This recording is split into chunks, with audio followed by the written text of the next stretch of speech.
12월 21일 새벽 기도회에 오신 여러분을 환영하고 축복합니다. 오늘 우리가 함께 살펴볼 하나님의 말씀은 전도서 8장 1절에서 8절까지의 말씀입니다. 제가 읽어드리겠습니다. 누가 지혜자와 같으며 누가 사물의 이치를 아는 자이냐? 사람의 지혜는 그의 얼굴에 광채가 나게 하나니 그의 얼굴에 사나운 것이 변하느니라. 내가 권하노라. 왕의 명령을 지키라.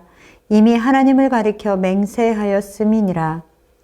왕 앞에서 물러가기를 급하게 하지 말며 악한 것을 일삼지 말라. 왕은 자기가 하고자 하는 것을 다 행함이니라. 왕의 말은 권능이 있나니 누가 그에게 이르기를 왕께서 무엇을 하시나이까 할 수 있으랴. 명령을 지키는 자는 불행을 알지 못하리라. 지혜자의 마음은 때와 판단을 분별하나니 무슨 일에든지 때와 판단이 있으므로 사람에게 임하는 화가 심함이니라. 사람이 장래일을 알지 못하나니 장래일을 가르칠 자가 누구이랴. 바람을 주장하여 바람을 움직이게 할 사람도 없고 죽는 날을 주장할 사람도 없으며 전쟁할 때를 모면할 사람도 없으니 악이 그의 주민들을 건져낼 수는 없느니라. 아멘. 하나님의 말씀 앞에 나오신 여러분을 환영하고 축복합니다. 유대인의 탈무드에 보면 물고기를 주지 말고 물고기 잡는 법을 가르쳐 주라 라고 말씀하고 있습니다. 참 지혜로운 말이라고 생각이 됩니다. 우리는 아이들에게 지식을 가르치지 말고 지혜를 가르쳐야 한다라고도 이야기합니다. 그러면 여러분은 지혜를 무엇이라고 생각하십니까? 오늘 지혜자는 1절 말씀에 누가 지혜로운 사람 같겠는가? 누가 사물의 이치를 알겠는가? 라고 물으며 세상의 사물의 이치를 깨닫고 온전히 이해하는 사람은 드물다라는 것을 우리에게 간접적으로 말씀해 주고 있습니다. 또한 5절의 말씀은 지혜자의 마음은 때와 판단을 분별하나니 라고 말씀하고 있죠. 오늘의 말씀은 지혜는 분별하는 것, 분별력이라고 말씀하고 있습니다. 지혜로운 사람은 언제 어떻게 행동해야 하는지를 분별할 수 있다라는 것입니다. 그러나 그런 지혜를 소유한 사람은 많지 않습니다. 그렇다면 우리는 어떻게 그 지혜를 소유할 수 있으며 또한 우리는 우리 자녀 세대에게 그 지혜를 어떻게 가르쳐 줄 수 있겠습니까? 그에 앞서 오늘 1절의 말씀은 지혜는 그 사람의 얼굴을 통해 드러난다 라고 말씀하고 있습니다. 사람의 지혜는 그의 얼굴에 광채가 나게 하나니 그의 얼굴에 사나운 것이 변하느니라. 지혜는 사람의 얼굴을 빛나게 하고 굳은 표정을 바꾸어 줍니다. 지혜 있는 사람은 분노를 멈추고 온유한 표정을 보입니다. 즉, 지혜라는 것은 단지 사람의 얼굴만이 아니라 그 사람의 삶과 그리고 인격을 통해서 드러나는 것입니다. 자, 그러면 어떤 사람들이 이런 지혜를 소유할 수 있겠습니까? 그리고 어떻게 해야 그 지혜를 소유할 수 있는 것입니까? 지혜자는 그런 지혜를 가진 사람을 찾아볼 수 없다라고 말하고 있지만 하나님께서는 하나님의 자녀들에게 지혜를 주시고 그 지혜를 소유할 수 있게 하십니다. 하나님의 자녀들은 내 의지대로 살아가는 것이 아니라 매 순간 하나님의 지혜를 구하며 하나님을 의지하고 살아가지 않습니까? 하나님께서 지혜의 근본이시기에 우리가 하나님을 알아가면 알아갈수록 날마다 하나님이 우리에게 가르치시는 지혜를 배우게 되며 하나님의 방법을 깨닫게 됩니다. 하나님께서는 우리에게 성령을 통하여 지혜를 가르치시고 모든 것을 깨달아 알게 하시고 생각나게 하시며 우리로 세상의 이치를 깨닫고 분별하게 하여 주십니다. 지혜가 부족하거든 후히 주시고 꾸짖지 아니하시는 우리 하나님 아버지께 구하라 라고 말씀하셨습니다. 그러면서 그러면 주시겠다 라고 말씀하셨죠. 세상에 많은 사람들은 지혜가 없으면서도 지혜로운 척하며 살아갑니다. 세상에 간단한 이치 하나 깨닫고 그리고 그것을 분별하지 못하지만 마치 다 깨달은 양 살아갑니다. 많은 사람들이 지혜 없음을 감추려고 합니다. 우리도 우리의 지혜 없는 모습이 부끄러울 때가 있죠. 그러나 그것이 가장 어리석은 모습입니다. 이런 태도가 바로 온전한 지혜를 얻지 못하게 만드는 것입니다. 그렇다면 우리가 지혜를 얻는 방법은 무엇이겠습니까?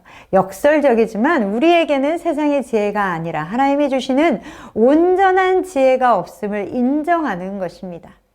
우리에게 지혜가 없음을 인정할 때 비로소 우리는 하나님의 지혜를 구할 수 있습니다. 사랑하는 성도 여러분, 우리에게 지혜가 없음을 인정하고 하나님이 주시는 지혜를 소유하시기를 기도하시는 여러분 되시기를 소망합니다.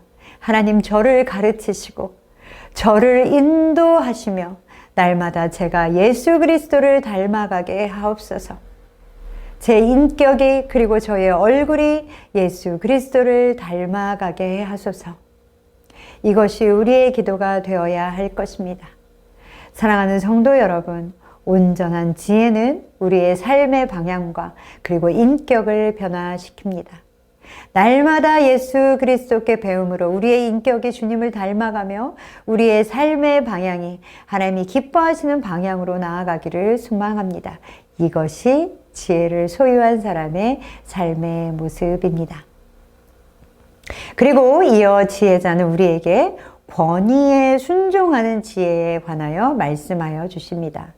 전도서는 계속 지혜에 대해서 이야기하면서 세상에 악이 존재하지만 지금도 하나님께서 다스리고 계시며 결국에는 하나님께서 공의와 정의로 심판하실 것이다 라는 것을 우리에게 가르치고 있습니다.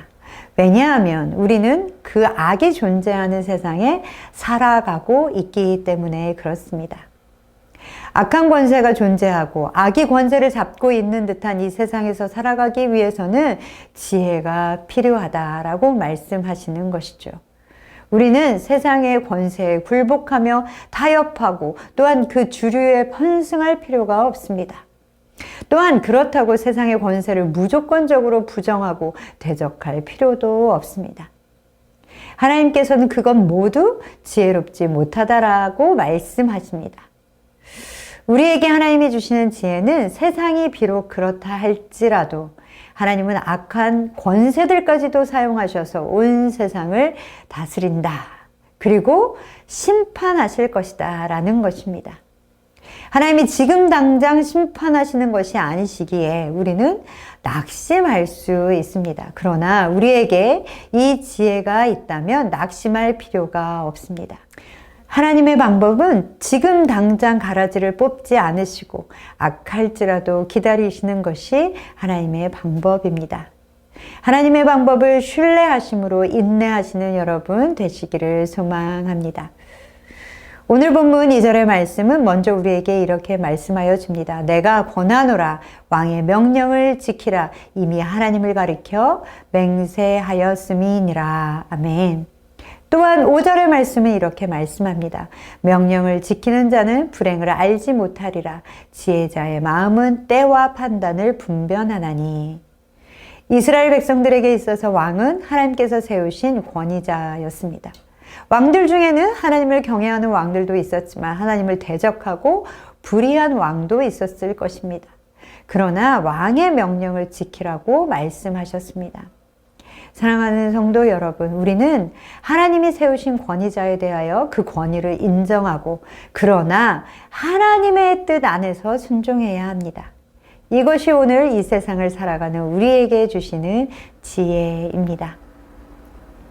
그리고 지혜자는 6절부터 8절까지의 말씀에 우리의 한계를 인정하는 것이 또한 지혜다라고 우리에게 가르쳐주고 있습니다. 세상에는 악이 존재하고 우리는 우리의 미래를 알지 못합니다. 세상에서 합당한 때를 분별하고 그때그때 해야 할 일들을 결정해내는 판단력을 가진 지혜자라 할지라도 미래의 일은 알지 못합니다.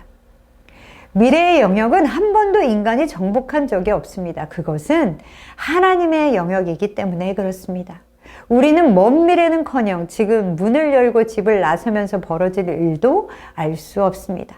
아니, 지금 말하고 있는 1초 뒤의 미래도 알 수 없습니다. 항상 우리는 현재만을 살죠. 그렇기에 7절의 말씀에 이렇게 말씀합니다. 사람이 장래일을 알지 못하나니 장래일을 가르칠 자가 누구이랴. 이것은 하나님의 창조의 질서입니다. 하나님이 정해놓으신 인간의 한계인 것입니다. 8절에 말씀하고 있는 바람을 움직이는 것도, 죽는 나를 주장할 수 있는 것도, 전쟁을 모면하는 능력도 모두 하나님의 영역에 속한 일들입니다.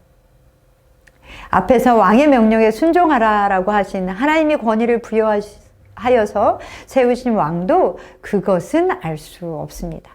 이것이 하나님의 창조의 질서이며 인간의 한계인 것입니다. 그렇다면 하나님이 세우신 왕이 악하든 말든 우리는 그냥 인정하고 두고 봐야 한다라는 것입니까? 라고 질문할 수 있습니다. 그러나 오늘 본문 8절의 마지막 구절은 이렇게 말씀하고 있습니다. 악이 그의 주민들을 건져낼 수는 없느니라.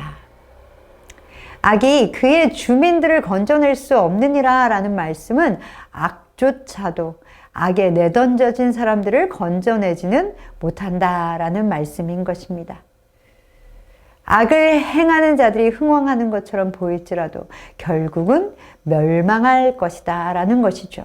즉, 아무리 하늘의 권세를 받은 왕이라 할지라도 그가 악의 주인이라면 그는 결코 구원받을 수 없을 것이다 라는 하나님의 엄중한 경고의 말씀입니다.